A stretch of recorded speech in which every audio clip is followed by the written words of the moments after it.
ସାଙ୍ଗମାନେ ଆଜି ଆମେ ବାହାରିଥିଲୁ ରାମ ମନ୍ଦିର ବୁଲିବାକୁ, ଯାହାକି ଭୁବନେଶ୍ୱରରେ ଅବସ୍ଥିତ। ଆପଣମାନେ ଦେଖନ୍ତୁ ରାମ ମନ୍ଦିର ର ସୁନ୍ଦର ଦୃଶ୍ୟ।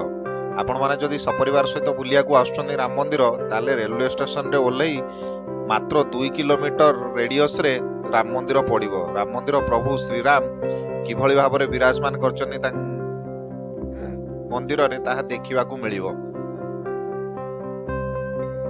ଦେଖିବା ମନ୍ଦିରର କାରୁକାର୍ଯ୍ୟ କିଭଳି ଭାବରେ ହେଇଛି। ଦେଖନ୍ତୁ ମନ୍ଦିରର ଗେଟ୍ଟି ବହୁତ ସୁନ୍ଦର ଦେଖାଯାଉଛି ଏବଂ ଏହା ବାହାରୁ ନିଆଯାଇଥିବା ଭିଡ଼ିଓ ଦେଖନ୍ତୁ ମନ୍ଦିର ବାହାରୁ କିଭଳି ଭାବରେ ଦେଖାଯାଉଛି। ମନ୍ଦିର ଦେଖନ୍ତୁ ବାହାରୁ କିଭଳି ଭାବରେ ଦେଖାଯାଉଛି। ଆମେ ମଧ୍ୟ ବାହାରୁ ଦେଖି ବହୁତ ଆଶ୍ଚର୍ଯ୍ୟ ହେଇଯାଇଥିଲୁ। ଏଭଳି ମନ୍ଦିର ଓଡ଼ିଶାରେ ବହୁତ କମ୍ ଦେଖିବାକୁ ମିଳେ। ଆସନ୍ତୁ ବୁଲିଯିବା ରାମ ମନ୍ଦିର।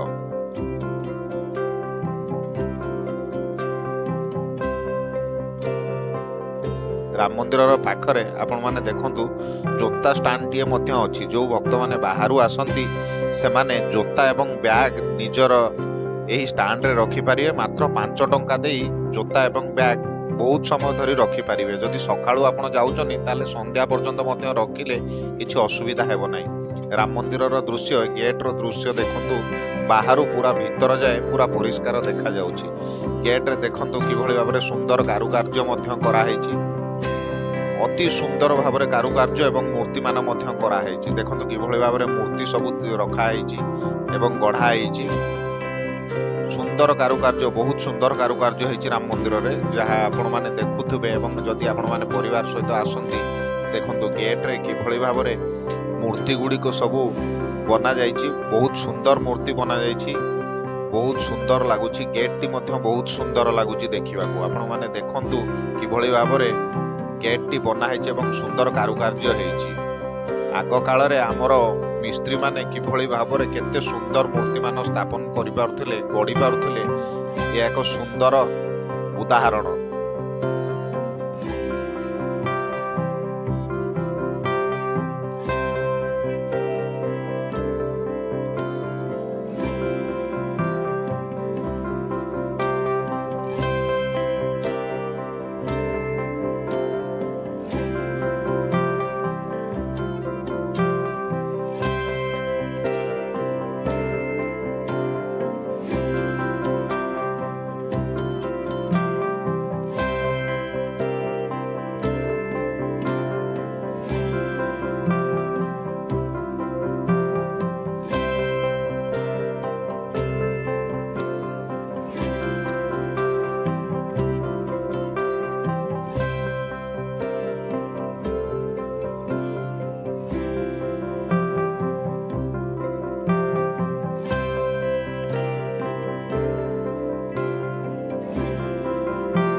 ଗେଟ୍ର ସୁନ୍ଦର ମୂର୍ତ୍ତି ଗୁଡ଼ିକ ଦେଖି ସାରିବା ପରେ ଆମେ ସିଧା ବାହାରିଥିଲୁ ଶ୍ରୀରାମଙ୍କ ଦର୍ଶନ।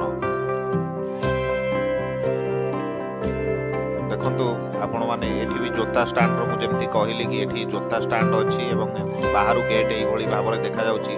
ଯେଉଁ ଲୋକମାନେ ବାହାରୁ ଆସୁଛନ୍ତି ସେମାନେ ଏଠି ଜୋତା ମଧ୍ୟ ରଖିପାରିବେ, ବ୍ୟାଗ୍ ମଧ୍ୟ ରଖିପାରିବେ। ଯେଉଁମାନେ ବେଲ୍ଟ ମଧ୍ୟ ଖୋଲିକି ରଖିପାରିବେ ଏବଂ ରଖି ସେମାନେ ଭିତରକୁ ଯିବେ। ଏବଂ ସେମାନଙ୍କର ଅନ୍ୟ ପର୍ସ ଯଦି ଆଣିଛନ୍ତି ଚମଡ଼ା ପର୍ସ ସେମାନେ ମଧ୍ୟ ଏଠି ରଖିପାରିବେ, ଯାହାକି ସମ୍ପୂର୍ଣ୍ଣ ରୂପେ ସୁରକ୍ଷିତ। ମାତ୍ର 5 ଟଙ୍କାରେ ସେମାନେ ଏଠି ରଖିପାରିବେ। ଦେଖନ୍ତୁ ଆମେ ବାହାରିଥିଲୁ ପୁରା ଭିତରକୁ, ଯୋଉଠି ଶ୍ରୀରାମ, ଲକ୍ଷ୍ମଣ ଏବଂ ସୀତା ବିରାଜମାନ କରିଛନ୍ତି।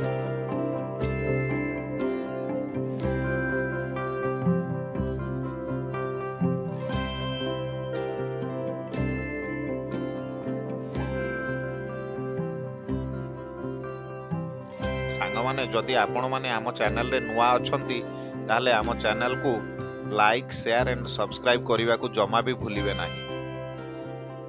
ଦେଖନ୍ତୁ ଆମେ ମାନେ ବାହାରିଥିଲୁ ଶ୍ରୀରାମ ଯୋଉଠି ଅଛନ୍ତି ତାଙ୍କ ଆସ୍ଥାନ ଶ୍ରୀମନ୍ଦିର ଭିତରେ ଅଛି, ମନ୍ଦିର ଭିତରେ ଅଛି ଏବଂ ମନ୍ଦିର ଭିତରେ ଆମେ जेहेतु कैमेरा संपूर्ण रूप से एलाउ नथिला फिर भी आमे माने चेष्टा करिचु जेते संभव आपण माननकु पूरा विजुअल देखाइबा पई।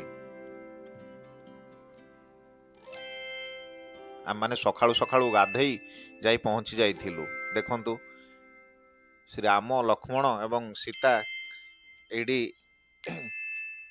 केते बढ़िया लगुचंती देखंतु आपण माने निजे देखंतु। आमको बेसी समय कैमेरा एलाउ नथिला, कैमेरा संपूर्ण निषेध थिला, सेतिपय आमे जस्ट टिके ही उठै पारलु आउ बेसी उठेबा पई मना थिला। एठी लेखा भी हेछि आपण माने देखि परिवे जय श्री राम कही मुंडियाटे मारी देई आमे बाहरिलु पाखरे थिबा प्रतिमूर्ति गुड़िकर फोटो नेबारे। देखंतु कि भली भाबरे एठी आमर राधा कृष्ण मध्य अछंती। देखंतु बहुत सुंदर लगुची देखिबाकू, आपण माने निजे मध्य देखुतुबे। पंचमुखी हनुमान मध्य अछंती एवं एठारे किछि समय आमे समय अतिबाहित करथिलु जोटा कि बहुत शांति देइथिला मनकू एवं बहुत सकून लागे एई भली जागा रे बसिया पई। खास करी भगवान को मंदिर रे किछि समय बसिले आत्मा शांति लागे। देखंतु श्री रामंकर बहुत सुंदर फोटो।